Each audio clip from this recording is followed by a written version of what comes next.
समय था। गांव के बाहर एक पुराना सूखा कुआं था। उस कुएं के पास एक दुबला पतला लड़का खड़ा था। उसका नाम था चिंटू।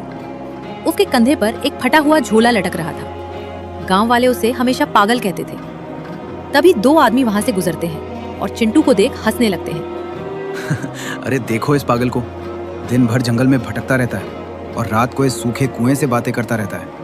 कहते हैं इसे किसी साधु ने वरदान दिए हैं, पर लगता है दिमाग ही उल्टा हो गया बेचारे का। चिंटू उनकी बात सुनता है।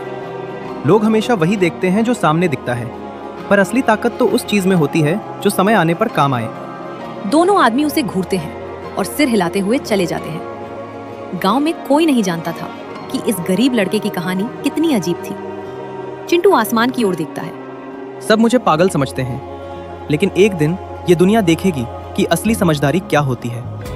और यहीं से शुरू होती है 3 विचित्र वरदानों की रहस्यमयी कहानी। कुछ महीने पहले की बात है। चिंटू रोज की तरह जंगल में लकड़ियां काटने गया था। वो बहुत गरीब था। कई बार उसे पूरा खाना भी नसीब नहीं होता था। उसी जंगल में उसकी जिंदगी बदलने वाली थी। अचानक चिंटू देखता है एक बूढ़े साधु पेड़ के नीचे बैठे कांप रहे हैं और चेहरा थकान से भरा हुआ था। चिंटू तुरंत उनके पास दौड़ कर जाता है। बाबा, आप इतने कमजोर क्यों लग रहे हैं? क्या कई दिनों से आपने कुछ खाया नहीं और आराम भी नहीं किया?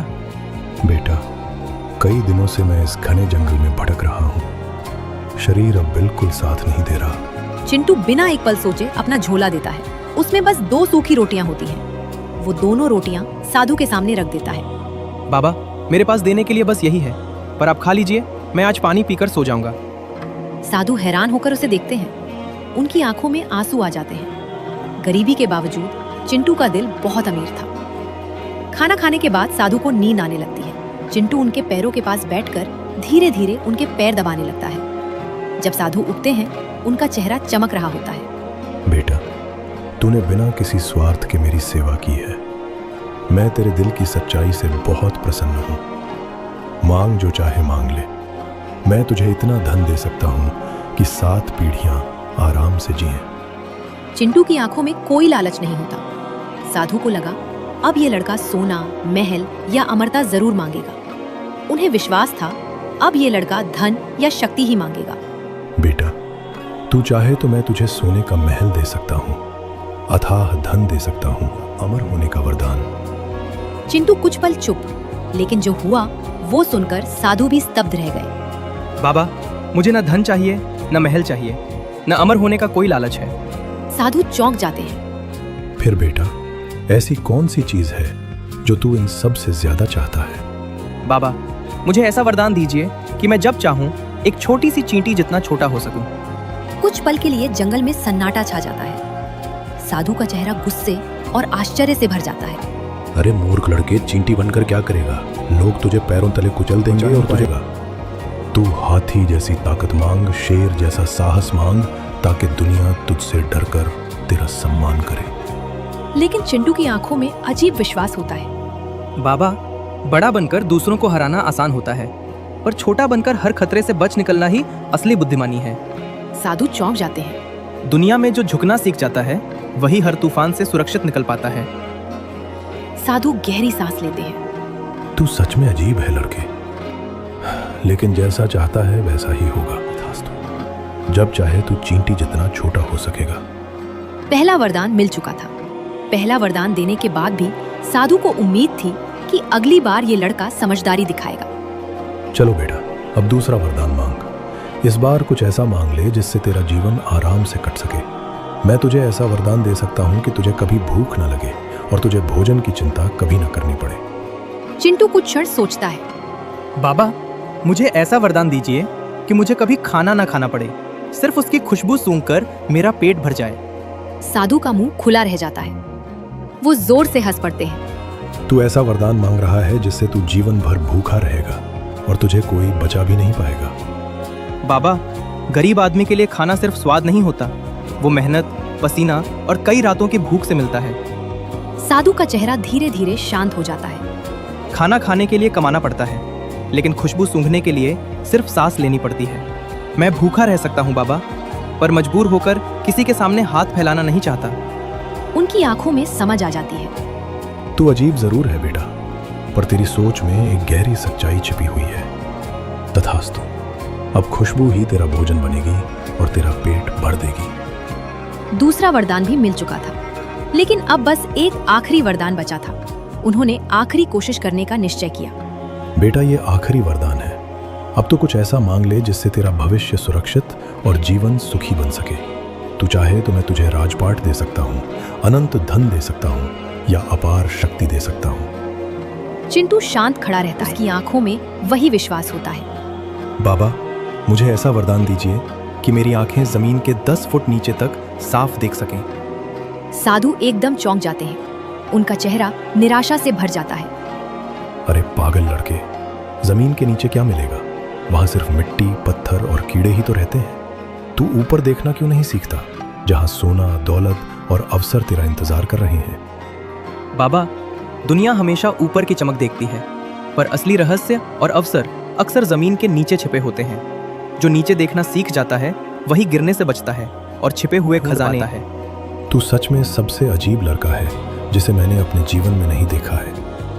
तथास्तु, अब तेरी आंखें जमीन के 10 फुट नीचे तक सब कुछ देख सकेंगी। तीनों वरदान मिल चुके थे। साधु को लगा ये लड़का अपनी किस्मत खुद बर्बाद कर चुका है, लेकिन समय आने वाला था जब यही तीनों वरदान पूरी दुनिया को चौंका देंगे। कुछ महीनों बाद गांव में अचानक एक बड़ी खबर फैल गई। राजा की सबसे कीमती नीलमणि खो गई थी। वो नीलमणि इतनी कि उसकी कीमत पूरे राज्य के खजाने से भी ज्यादा मानी जाती थी। राजा ने पूरे राज्य में घोषणा कर दी, जो भी मेरी नीलमणि इस दीवार के अंदर से निकाल कर लाएगा, उसे 1000 सोने की अशर्फियां इनाम में दी जाएंगी। पूरा गांव किले के पास जमा हो जाता है। सिपाही, मजदूर, लोहार सब कोशिश करते हैं, पर कोई सफल नहीं होता। महाराज, दरार इतनी पतली है कि अंदर हाथ डालना तो दूर, उंगली भी नहीं जा सकती। दीवार इतनी मजबूत है कि अगर इसे तोड़ा गया तो पूरा किला गिर सकता है। राजा बेहद परेशान हो जाता है। ये नीलमणि मेरे राज्य की शान है। अगर ये खो गई तो मेरा सम्मान भी समाप्त हो जाएगा। 3 दिन बीत गए, कोई समाधान नहीं मिला। सब ने उम्मीद छोड़ दी। तभी एक दुबला पतला लड़का आगे आता है। अरे देखो, ये वही पागल लड़का आ गया। अब शायद ये अपनी जादूगरी दिखाएगा। जब बड़े बड़े कारीगर नाकाम हो गए तो ये गरीब लड़का क्या चमत्कार कर लेगा? चिंटू सीधे दीवार के पास जाकर खड़ा हो जाता है। महाराज, अगर आप अनुमति दें तो मैं कोशिश कर सकता हूँ। शायद मैं आपकी नीलमणि निकाल सकूं। राजा उसे ऊपर से नीचे तक देखते हैं। लड़के, जहाँ बड़े बड़े लोग असफल हो गए, वहाँ तू कैसे सफल हो पाएगा? चिंटू हल्का सा मुस्कुराता है। महाराज, कभी कभी सबसे छोटे उपाय ही सबसे बड़ी समस्याओं का समाधान बन जाते हैं। और अब समय आ गया था तीनों विचित्र वरदानों के असली चमत्कार का। सभी लोग उत्सुकता से चिंटू को देखने लगे। चिंटू अपनी आंखें बंद करता है।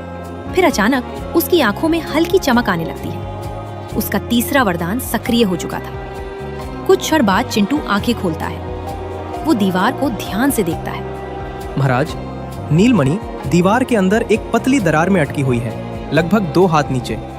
सभी लोग हैरान होकर एक दूसरे को देखने लगते हैं। तू बिना दीवार तोड़े ये कैसे जान सकता है कि नीलमणि अंदर किस स्थान पर फंसी हुई है? चिंटू मुस्कुराता है। महाराज, कभी कभी आंखें वही देख पाती हैं जो साधारण दृष्टि से छिपा रहता है। सिपाही में खुसर फुसर शुरू हो जाती है।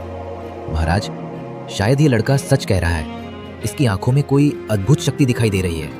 राजा अब थोड़ा प्रभावित हो जाते हैं। अगर तू सच में जानता है कि नीलमणि कहाँ है, तो अब बता, इसे बाहर कैसे निकाला जाएगा? महाराज, दीवार तोड़ने की आवश्यकता नहीं पड़ेगी, क्योंकि जहाँ बड़ा नहीं पहुँच सकता वहाँ छोटा आसानी से पहुँच जाता है। लोग उसकी बात समझ नहीं पाते। सभी उलझन में पड़ जाते हैं। चिंटू ने धीरे से अपनी आंखें बंद की। उसने मन ही मन साधु को याद किया। अचानक उसका शरीर सिकुड़ने लगा, धीरे धीरे, और छोटा और छोटा। कुछ ही क्षणों में वो एक छोटी सी चींटी जितना रह गया। सभी डर और आश्चर्य से चीख उठी। हे भगवान, ये लड़का सचमुच चींटी बन गया। ये तो कोई दिव्य शक्ति का चमत्कार लग रहा है। मैंने जीवन में अनेक जादू देखे हैं, इंसान को इस तरह छोटा होते कभी नहीं देखा। छोटा सा चिंटू धीरे धीरे दीवार की पतली दरार में घुस जाता है। सभी सांस रोके देखते रहते हैं। अंदर रास्ता में बहुत अंधेरा और धूल थी। नीलमणि दूर दरार में फंसी थी। समय बीतता जाता है। एक दिन, फिर दूसरा दिन। चिंटू बाहर नहीं आ पाता। सभी चिंतित हो जाते हैं। क्या वो लड़का अंदर फंस गया है?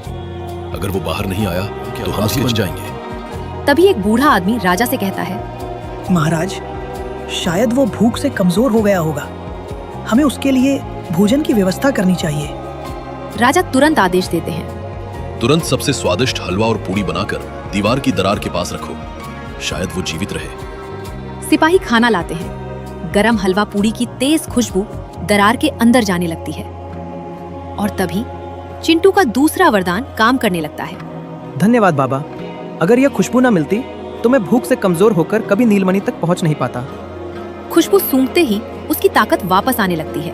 वो धीरे धीरे नीलमणि तक पहुंच जाता है। 2 दिन की कठिन मेहनत के बाद वो क्षण आखिर आ ही गया।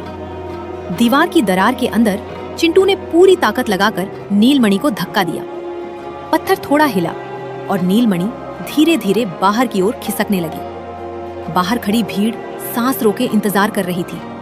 अचानक दरार से एक नीली चमक दिखाई देती है और अगले ही पल नीलमणि बाहर गिर जाती है। महाराज, नीलमणि बाहर आ गई। सचमुच यह लड़का असंभव काम को संभव करके दिखा गया। भीड़ खुशी से चिल्लाने लगती है। राजा की आंखों में राहत आ जाती है। चिंटू सबके सामने बड़ा होता है। लड़के, तूने न केवल मेरी नीलमणि लौटाई है बल्कि मेरे राज्य की प्रतिष्ठा भी बचाई है। मैं तेरा ऋणी हूं। आज से तू गरीब नहीं रहा। मैं तुझे 1000 सोने की अशर्फिया और सम्मान पूर्वक घर प्रदान करता हूं। भीड़ तालियां बजाने लगती है। जो लोग उसे पागल कहते थे अब शर्मिंदा खड़े होते हैं। हमने इसे हमेशा पागल समझा, पर असल में ये हम सबसे ज्यादा समझदार निकला।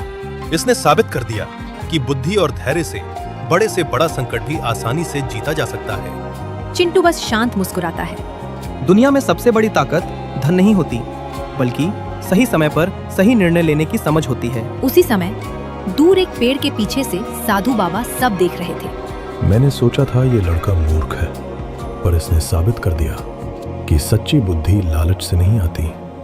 जिसने समय पर छोटा होना, धैर्य रखना और दूर तक देखना सीख लिया, वही जीवन में सबसे बड़ा बनता है। उस दिन के बाद चिंटू की कहानी पूरे राज्य में फैल गई। लोग उसे पागल नहीं बल्कि बुद्धिमान कहने लगे। जीवन में हमेशा बड़ा बनना जरूरी नहीं होता। कभी-कभी सही समय पर छोटा बनना ही सबसे बड़ी जीत दिलाता है।